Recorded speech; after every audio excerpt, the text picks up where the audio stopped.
On a late November morning in 2024, the city of New Orleans still pulsed with the vibrant, hurried rhythm of a river metropolis. On the Mississippi, barges laden with agricultural goods navigated upstream and downstream, mingling with tourist riverboats heading to see the historic sites. The sun had just risen, casting a golden sheen on the silt-heavy water. No one could have suspected that hidden beneath that peaceful surface, a horrifying secret was about to be exposed. Sam Landry, known as Pops, a veteran tugboat operator who specialized in hauling construction materials, was piloting his vessel from a sandbar in Algiers back toward the city center. As the boat passed through a desolate stretch of the river, the engine suddenly roared abnormally before sputtering out and dying completely. A faint smell of burning rubber drifted from the stern. Pops grumbled in frustration about what kind of junk they had caught on now. Getting trash or water hyacinths tangled in the propeller was a common nuisance. He cut the power, temporarily anchored the boat, and went to the back to inspect the problem. Using a long gaff hook, he tried to pry at and turn the propeller shaft. At first, he thought it was a ripped top or a large clump of vegetation. But as he pulled with all his might, a strange object slowly emerged from the murky water. It was not a top. It was wrapped in an old blue canvas and bound tightly with multiple loops of rope. It had a long, oblong shape, and notably, a large concrete block was tied securely to one end. As Pops managed to pull the object closer to the side of his boat, a section of the canvas, torn by the propeller blades, came loose. What was revealed inside made the lifelong riverman let out a blood-curdling scream and collapse onto the deck. It was a human foot pale white, swollen, and deformed from being submerged for a long time. Pure panic seized Pops. Trembling, he reached for his old cell phone and dialed 911 to call the harbor patrol. The report of a body found weighed down in the river put the entire New Orleans Police Department on high alert. This was clearly a calculated murder and body disposal. The NOPD Marine Unit was on the scene swiftly, securing the section of the river. Shortly after, units from the Homicide Division and the Crime Lab, under the direct command of Captain Marcus LeBlanc, a seasoned investigator from the Louisiana Bayou Country, arrived to take over the scene. The recovery operation was conducted with extreme care. The entire bundle containing the body was lifted onto a specialized forensics boat. When the canvas top was fully unwrapped, a tragic sight was revealed. The victim was a young woman, her body in an advanced state of decomposition, severely disfigured, and very difficult to identify. She was wearing a pink nightgown and had no identification on her. The rope was tied professionally, cinched tightly around her body and connected to a concrete block weighing at least 70 pounds. The killer had clearly intended for the body to remain at the bottom of the river forever. If not for the chance misfortune of Pops Landry's tugboat, this secret might never have come to light. A medical examiner said after a preliminary inspection that the body had been in the water for at least 2 to 3 weeks. Due to the state of decomposition and the damage from the propeller, determining an external cause of death was very difficult. He noted there were no signs of blunt force trauma or sharp force injuries, and that they would need a full autopsy for a conclusive finding. Captain LeBlanc nodded, his face hardening. He commented that it was a murder with no signs of violence, and that it was very possible they were looking at a poisoning. He ordered that their number one priority was to identify the victim and to focus on getting fingerprints. The body was transported to the New Orleans Forensic Center. There, the examiners faced a familiar but never easy challenge. The skin on the victim's fingertips was so swollen and wrinkled from the water that the ridges were almost unrecognizable. They had to apply the most advanced forensic techniques. The victim's fingertips were submerged in a special chemical solution for hours to restore some of the skin's elasticity. Then, using delicate surgical tools, the examiners carefully detached the skin from the 10 fingertips, processed it to lie flat, and then wore it over their own gloved fingers to roll a set of prints.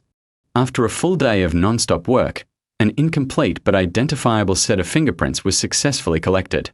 It was immediately sent to be cross-referenced with the National AFIS database. While awaiting the results, Captain LeBlanc and his task force met to analyze the initial details. A young detective asked if the killer had acted alone or with an accomplice, pointing out that the concrete block was heavy and it would be difficult for a woman to handle it alone. Captain LeBlanc countered that it was not necessarily the case. The body could have been dumped from a quiet dock. The killer could have used a dolly or some other method to get the body to the water's edge before pushing it in. He stated that they could not rule out a female perpetrator. Furthermore, he added that if their victim was indeed poisoned, That was a method more commonly associated with women. As the discussion continued, Captain LeBlanc's phone buzzed with an urgent message. The fingerprint results were in. He opened it and read. On the screen was the full profile of the unfortunate woman. The victim was identified as Teresa Vo, known as Tessa, 26 years old. Her occupation was listed as an English teacher at a large language center in the central business district of New Orleans. Her permanent residence was a private home in the Garden District. Marital status: single. Captain LeBlanc announced firmly that they had an ID. He ordered one team to immediately go to the language center where she worked and learn about her relationships. Another team, which he would lead personally, would go to the victim's home address. He emphasized that they needed to find out who Tessa Vo was, who she lived with, and most importantly, who was the last person to see her alive. When Captain LeBlanc's team arrived at the victim's address, they found a fairly well-maintained two-story house on a quiet side street. The iron gate out front was locked. Neighbors reported that only Tessa and her mother lived in the house. Her mother, Olivia Vo, around 50 years old, was a widow who made a living by renting out a few small apartments behind the main house. A neighbor commented that it was strange, as she had not seen either of them for over 2 weeks. She just figured they had gone on vacation or were visiting family somewhere. Neither of them seen for over 2 weeks. This detail gave Captain LeBlanc a dark premonition. He ordered his officers to breach the lock for an emergency welfare check. Inside the house, everything appeared neat and tidy. There were no signs of a struggle or disturbance, but the air was cold and eerily silent. There was no indication that anyone had packed for a long trip. All personal belongings were still in place. Just then, the detailed autopsy results were called in. Captain LeBlanc's hunch was correct. The toxicology report found a massive amount of cyanide in Tessa Vo's stomach and blood, a potent, fast-acting poison that causes near instantaneous death. The victim had been poisoned. A young woman, poisoned with cyanide, her body then weighed down and dumped in a river by her own mother to cover up the crime. The scenario was monstrous and illogical. But in homicide investigations, the most illogical things are sometimes the truth. After the initial interview with Karim Mansouri, though there was no concrete evidence yet, the details about Olivia Vo's overly friendly behavior planted a deep seed of suspicion in the minds of Captain LeBlanc and his investigators. The order was given: dig deep into the background and social connections of this mysteriously missing mother. The most experienced detectives were put on the case. It did not take them long to realize that the portrait of a strong, respectable, widowed mother that Karim and the casual neighbors knew was just a perfect facade. When the detectives spoke with long-term tenants and residents who had lived on the street for years, a completely different truth was unveiled. According to their accounts, Olivia Vo led an extremely complex and promiscuous love life. Despite being 50, she paid great attention to her appearance, dressed somewhat provocatively, and had a strange allure for young, able-bodied men. Many tenants had witnessed her bringing strange men home late at night, especially when her daughter, Tessa, was out teaching or otherwise away from the house. An elderly woman living next door stated that Olivia was a very loose woman. For as sweet and kind as Tessa was, the mother was just as wild. The neighbor felt sorry for the poor girl, who worked all the time and had no idea.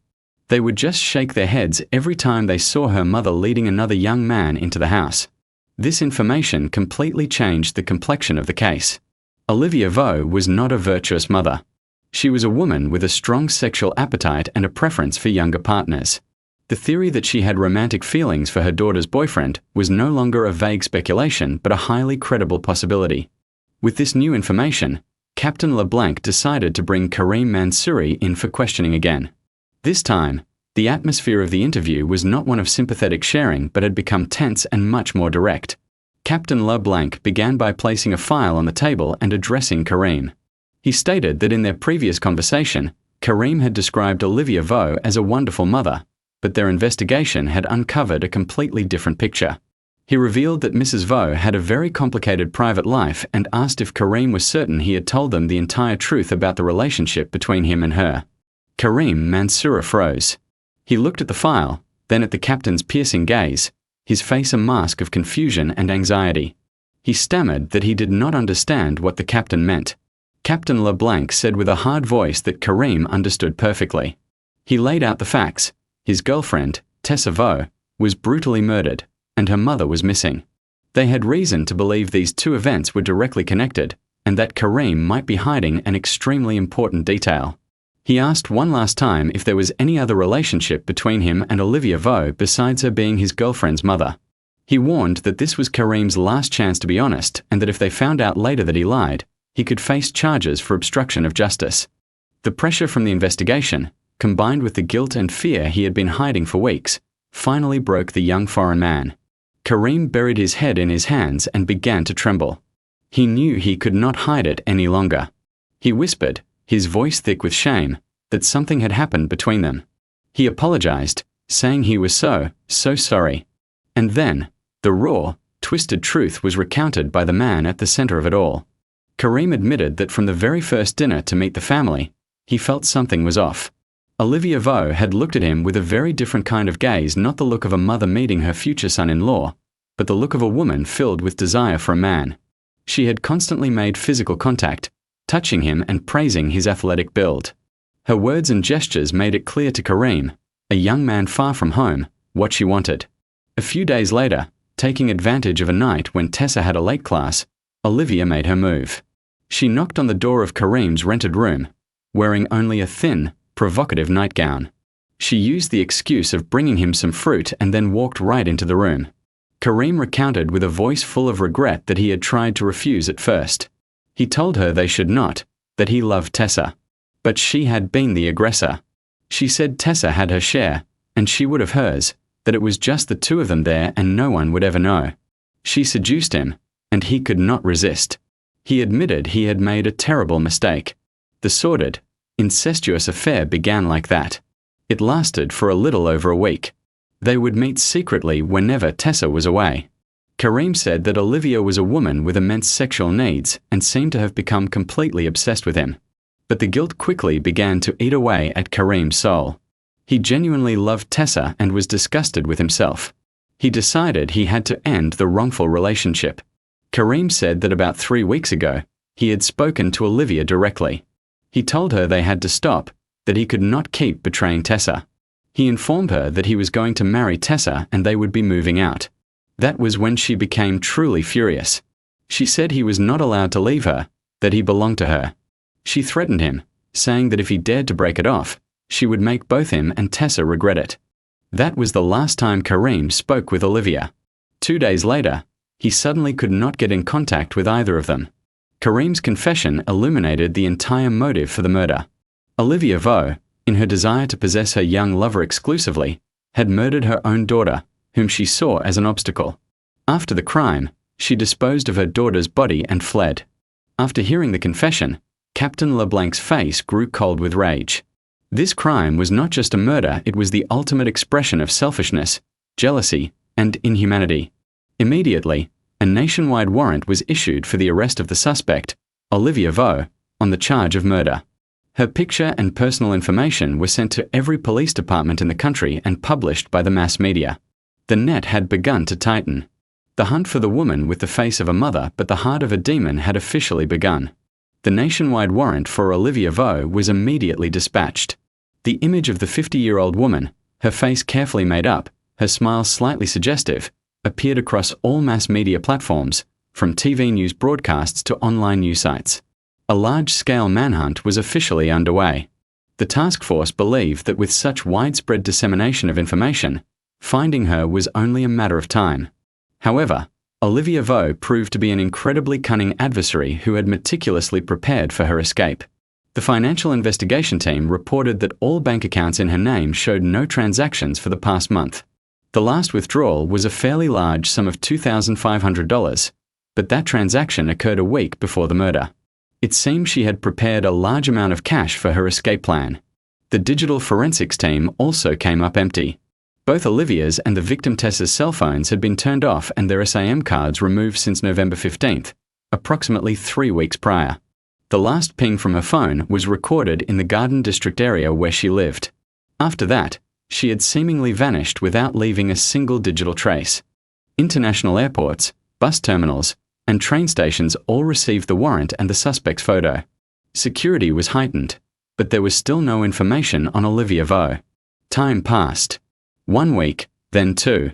Although the killer had been identified, The failure to apprehend her placed immense pressure on Captain LeBlanc and the entire task force. The public began to question the police department's capabilities. Captain LeBlanc said during a tense briefing that she could not have just grown wings and flown away.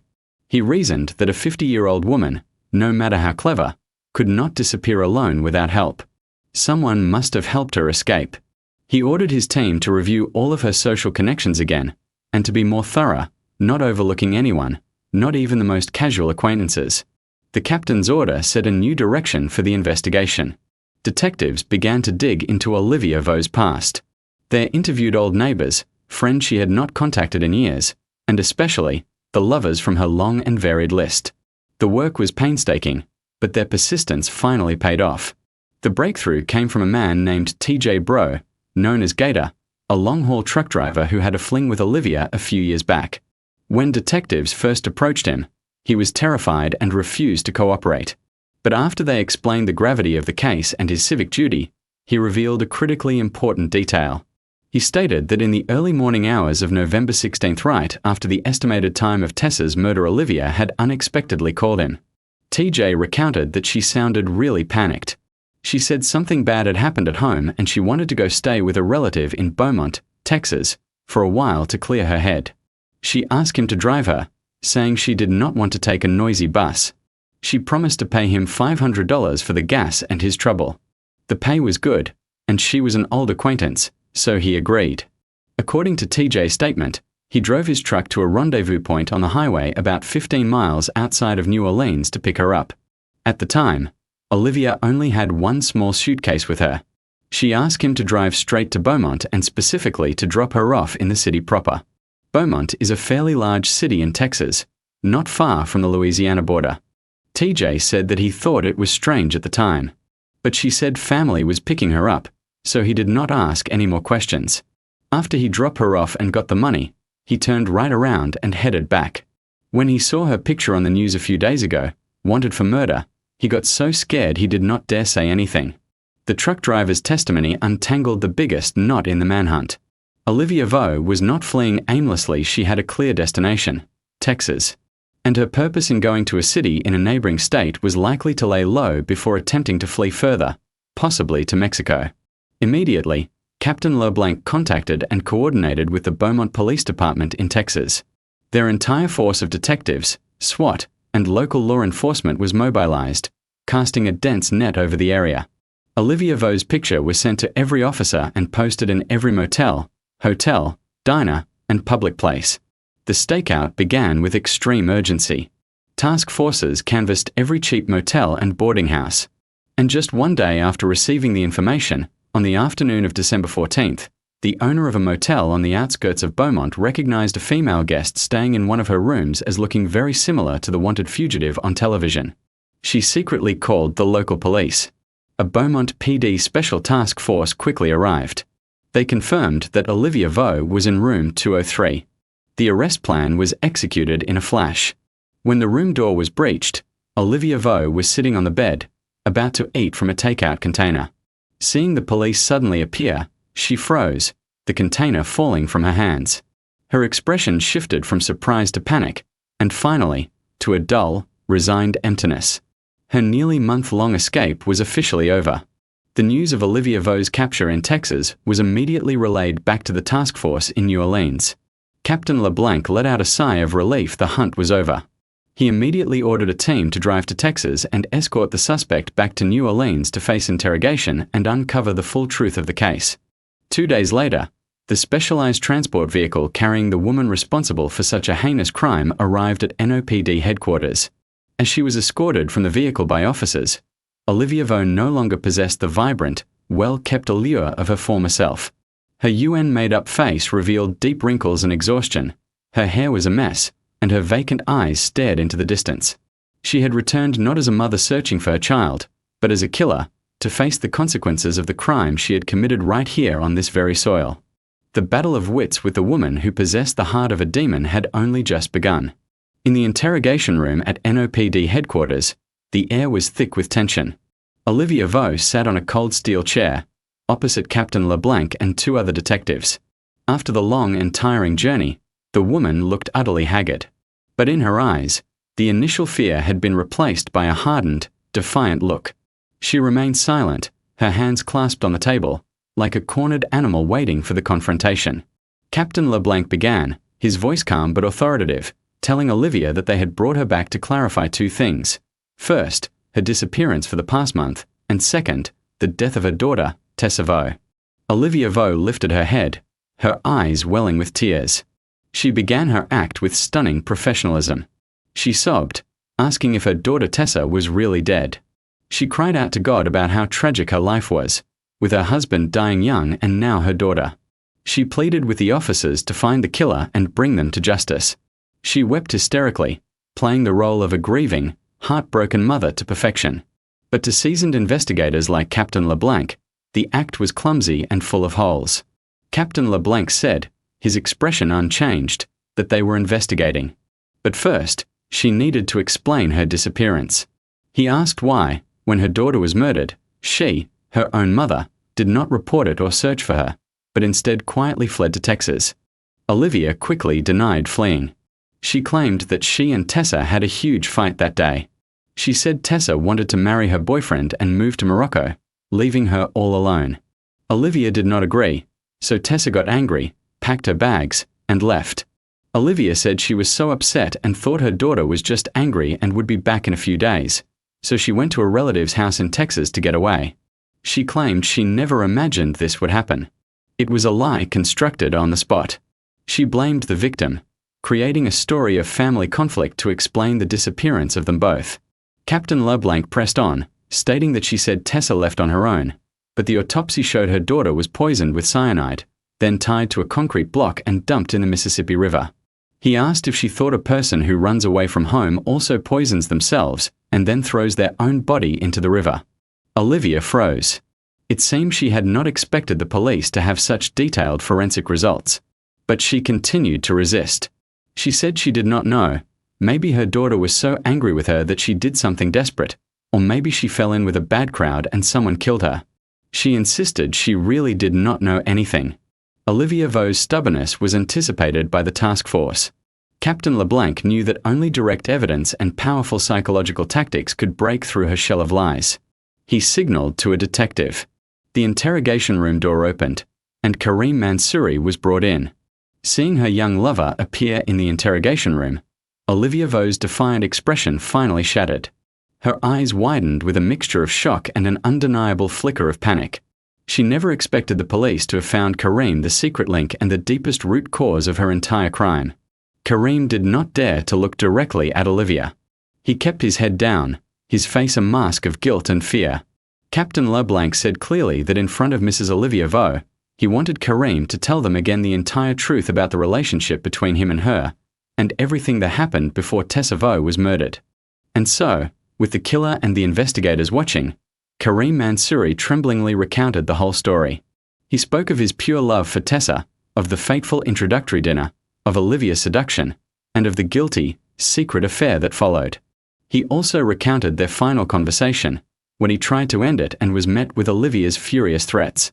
Every word from Kareem was like a sledgehammer blow against Olivia Vo's defiance. Her face went from white to purple. She stared at her young lover with eyes full of the venom of a betrayed woman. She screamed, pointing at Kareem, accusing him of lying. She called him a bastard, claiming he was the one who seduced her, deceived both her and her daughter, and now dared to blame her. Kareem shouted back, his fear seemingly replaced by anger, that he was not lying. He called her a monster and said he knew she had killed Tessa. The fiery confrontation stripped away all pretense from their sick relationship. Olivia's act as a grieving mother had completely collapsed. But she still refused to confess. She snarled at Captain LeBlanc, asking what proof they had. She claimed it was just his word against hers and that he could be making it all up out of spite. Captain LeBlanc said, his voice as cold as ice, that it was fine. He knew it was time to deliver the final blow. He challenged her claim of knowing nothing about her daughter's death, asking how she could explain that inside her house, they had found a receipt for a purchase of cyanide from an industrial chemical supply store. It was dated November 14th, just one day before her daughter was murdered, and the signature on the receipt had been forensically confirmed to be hers. The first piece of ironclad evidence was presented. Olivia froze, her mouth agape. Captain LeBlanc continued. He pointed out that she said she went to Texas to visit relatives, but they had spoken with the truck driver who took her there. He stated that she paid him a very large sum of money and asked to be dropped off in Beaumont, a city near the border. He asked if her intention was to cross the border and escape to Mexico. The second piece of evidence. The defensive walls around Olivia began to shake violently. Finally, Captain LeBlanc said, his voice hard, that her daughter was poisoned inside the very house they shared and that she was the only other person there with her. After the murder, she single-handedly disposed of the body. He then asked if she knew what mistake she had made. He revealed that she had used the very clothesline rope from their backyard to tie up her daughter's body, and on that rope they had found her fingerprints, lots of them. The final, fatal blow was delivered. Fingerprints on the murder weapon, irrefutable scientific evidence. Olivia Vaux slumped into the chair, all her strength seemingly drained away. The defiance was gone, replaced by the hollow emptiness of a criminal cornered with no way out. She knew it was truly over. After a long silence, she looked up. There were no more tears, no more screams, just a faint, bitter smile. She said, her voice lifeless, that it was her. She had killed her with her own hands. The confession that came from Olivia Vaux's lips was not one of remorse, but a bitter admission of defeat. With the final wall of lies crumbled, the woman had nothing left to lose. She leaned back in her chair, her empty eyes staring at the ceiling, and began to recount her crime with a cold, sharp clarity that sent a chill down the spines of even the most seasoned investigators. She repeated that she had killed her with her own hands. She claimed she had raised her all her life, and in the end, her daughter was the one standing in the way of her happiness. She asked how she could live in peace if her daughter did not die. According to her confession, ever since that fateful introductory dinner, she had become completely obsessed with Karim Mansouri. The young, handsome foreigner with a different kind of masculinity had awakened a carnal desire that had always smoldered within the widow. She used every trick in the book to possess Karim. And once she had succeeded, once she had tasted those stolen, sinful moments, that desire quickly morphed into a sick, possessive obsession. She wanted Karim to be hers alone, completely and absolutely. But she knew that in Karim's heart, there was only Tessa. Her own daughter with her youth, her innocence, and her genuine love was the biggest obstacle preventing her from exclusively owning her lover. And so, when Karim suggested ending their wrongful relationship to marry Tessa, the jealousy and selfishness inside Olivia turned into a murderous intent. She recounted her thoughts at the time, her voice without a tremor, that if she could not have him, then Tessa sure as hell could not either. She felt her daughter was the one who brought Karim there and gave her a taste of happiness, only to try and snatch it away. She believed Tessa had to pay the price. The plan was calculated with meticulous, cold-blooded precision. She went online to research poisons that were fast-acting and difficult to detect. She chose cyanide. Taking advantage of the industrial areas around New Orleans, she went to a chemical supply store, lying that she was the owner of a small metal plating workshop and needed cyanide for production. With her facade as a respectable business owner, no one suspected a thing. She easily purchased the perfect murder weapon. On the fateful day, November 15th, 2024, she put her plan into action. She knew her daughter had been suffering from a slight cold and a cough. Playing the role of a caring mother, she personally brewed a pot of herbal tea and mixed a hot mug of ginger and honey tea, telling Tessa it was to help with her cold. Olivia sneered, a wild, demonic smile on her face, saying Tessa was still so naive. She even thanked her profusely for taking care of her, having no idea that in that fragrant ginger tea, Olivia had dissolved enough cyanide to kill an elephant. She sat there and watched her own daughter, the child she had given birth to, drink the entire cup of poison. Tessa only had time to let out a weak cry, her face contorting in pain, before she collapsed to the floor, dying almost instantly. After murdering her daughter, Olivia felt no panic. She calmly dragged the body into the bedroom, placed it on the bed, and covered it with a blanket, as if her daughter were merely sleeping. She waited until nightfall. Around 11 p.m., she began to act. She used the clothesline rope from the backyard to tightly bind her daughter's corpse. She went to the small alley beside the house where a neighbor had left a pile of discarded construction materials, found a broken concrete block, and struggled to roll it inside. She tied the block to the body. The most difficult part was transportation. She called an unlicensed junk hauler she knew, lying that she had some old, broken furniture she wanted to throw away at the dump in the middle of the night to avoid attention. The hauler, paid a handsome fee, suspected nothing. She helped him load the bundle, wrapped tightly in the canvas top, onto his beat-up pickup truck. He just thought it was an old cabinet or something similar. She gave him directions to an old, deserted boat launch on the bank of the Mississippi River. After paying the driver and waiting for him to leave, she, with a strength no one would have suspected, single-handedly rolled the bundle containing her daughter's body into the dark, swirling water. After completing the disposal, she returned home, cleaned up any remaining traces, and began her pre-planned escape. Olivia Vaux's chillingly detailed confession officially closed every loop in the case. A few days later, the police conducted a crime scene reenactment. Olivia Vaux, dressed in a prison jumpsuit, was brought back to her own home. Under the close supervision of dozens of officers and representatives from the DA's office, she had to recreate her entire criminal act. She pointed out where she had hidden the jar of cyanide. She acted out mixing the poison into the tea and giving it to a mannequin playing the role of Tessa. She then re-enacted binding the body and tying the concrete block. Every one of her actions was performed mechanically, without emotion. Her face showed not a flicker of feeling, not a single tear, not one word of remorse. The absolute coldness of this woman made everyone present, including the police officers, feel a sense of revulsion. They were standing in the presence of a true monster, a monster in the shape of a mother. The reenactment concluded. Every part of Olivia Vaux's confession was verified to be consistent with the facts. The case had been solved down to the last detail. With irrefutable evidence and the killer's own confession, the NOPD Homicide Division quickly finalized their investigative report. The entire case file a damning indictment of a crime born from sick jealousy and inhuman selfishness was transferred to the district attorney's office, recommending the prosecution of the defendant, Olivia Vaux, to the fullest extent of the law, seeking the maximum penalty.